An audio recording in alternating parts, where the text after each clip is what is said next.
Küçə süpürənlərin, yəni dalandarların maaşları artırılacaq. Dalandar ümumiyyətlə yeni yaradılmış sözlərimizdəndir.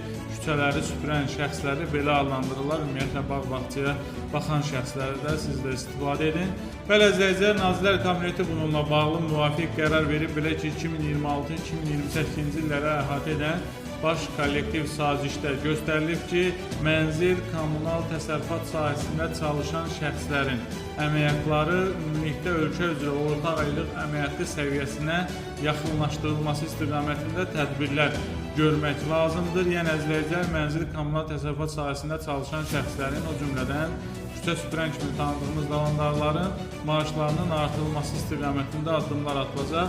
Bir vacib qeyd edim ki, konkret vaxt vurğulamayım ki, maaşlar nə vaxt artırılacaq, amma bu artımlar 2026 və 2028-ci illər ərzində mərhələli şəkildə həyata keçiriləcək.